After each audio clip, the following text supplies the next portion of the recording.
Yo, selamat datang di Freaks Channel. Kali ini Mimin akan kembali membahas manga Jujutsu Kaisen pada chapter terbaru, chapter 177.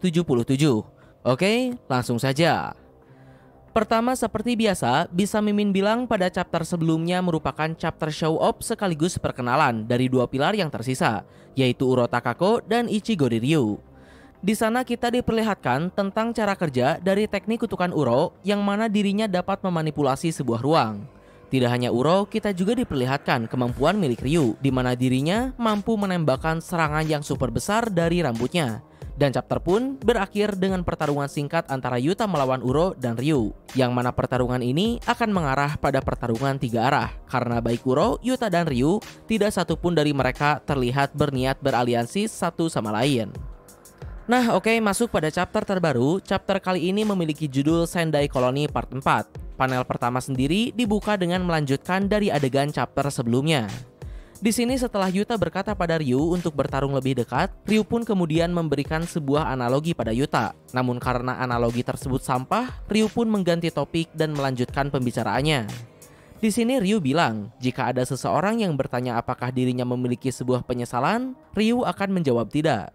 Ryu menjelaskan, pada kehidupan masa lalunya, dirinya selalu makan secukupnya, ia juga pernah bertarung dengan orang yang hebat, ia juga pernah bertemu dengan wanita yang baik.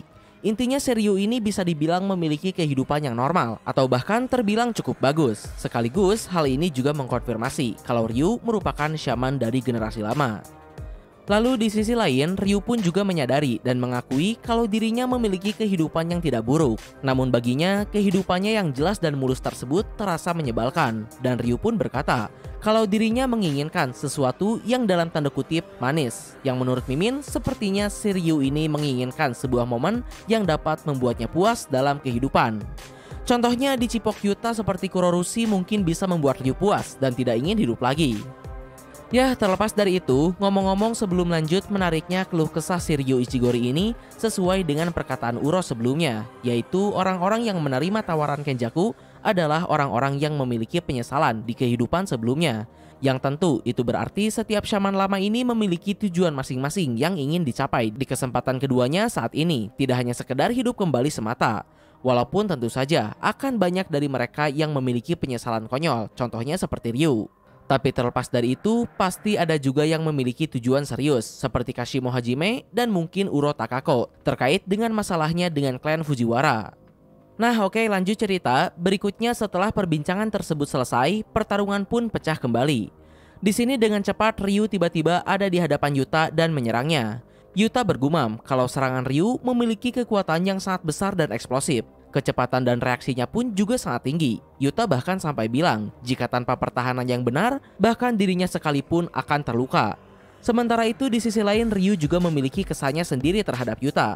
Menurutnya pertahanan yang dimiliki Yuta sangat gila berkat energi kutukannya yang sangat besar. Masih dari Ryu, menurutnya memukul Yuta seperti memukul tangki air raksasa karena saking besarnya energi kutukan yang menyelimuti Yuta. Di sini pertarungan pun masih terus berlanjut dengan hebat, sampai akhirnya Yuta berhasil dihempaskan oleh Ryu hingga terlempar ke bangunan lain. Yuta bangkit dengan cepat, namun Ryu langsung menembaknya dengan serangan Granite Blast yang jika dilihat serangan Granite Blast kali ini tidak sebesar sebelumnya. Tapi tetap dengan epik, Yuta menahan tembakan tersebut dengan tangan kosong dan langsung melesat ke hadapan Ryu berniat menyerang rambutnya. Di sini ketika pukulan Yuta hampir menyentuh Ryu, Ryu kembali menembakkan energi kutukannya tepat ke tangan Yuta. Yuta kembali terhempas, tapi kali ini ada Uro Takako yang sudah siap menyambutnya.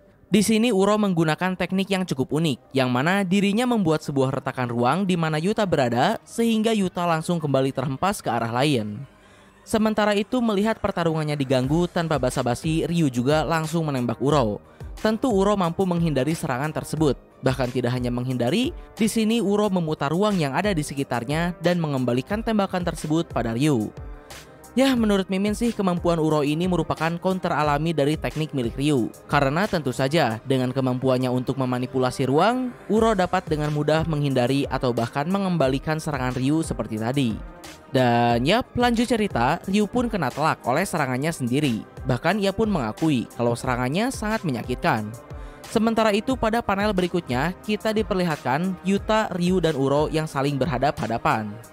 Yuta sedang menyembuhkan dirinya akibat serangan Uro dan Ryu tadi. Sementara di sisi lain, menyadari keunggulannya, Uro berkata pada Ryu kalau dirinya akan bermain-main dengan Ryu. Sementara Ryu justru menaruh perhatiannya pada Yuta.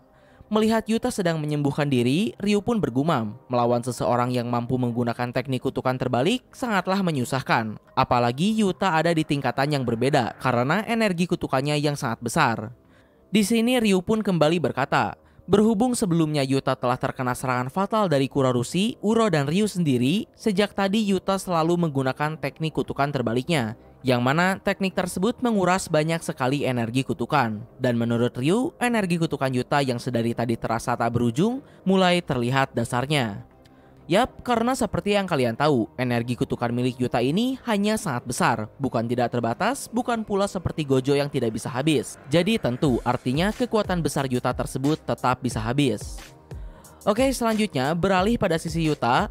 Setelah dirinya bertarung dan berbincang dengan kedua pilar tersebut, Yuta pun sampai pada kesimpulan. Ichigori Ryu tidak menyerang orang biasa, tapi dirinya tetap tidak ragu untuk menyerang jika perlu. Sementara Uro Takako, menurut Yuta, melihat dari poin miliknya, Uro hanya akan menyerang penyihir Jujutsu, yang mungkin karena harga dirinya. Dan dengan asumsinya tersebut, Yuta pun berkata, sebenarnya Yuta ingin ia terus bersama orang-orang yang ada di dalam stadium. Namun saat ini, Yuta tak memiliki pilihan lain. Dan yap, chapter pun ditutup dengan epic, di mana Yuta akhirnya memanggil bebek kesayangannya, Rika Orimoto. Ya, dengan dipanggilnya Rika, mungkinkah pertarungan ini akan berakhir dengan cepat? Atau Uro dan Ryu masih mampu memberikan perlawanan sengit pada Yuta dan Rika? Nah, mungkin kurang lebih itulah pembahasan manga Jujutsu Kaisen pada chapter terbaru ini. Mohon maaf untuk kesalahan dan kekurangannya. Like, share, subscribe kalau suka, komen, beri kritik dan saran. Terima kasih telah menonton. Ciao.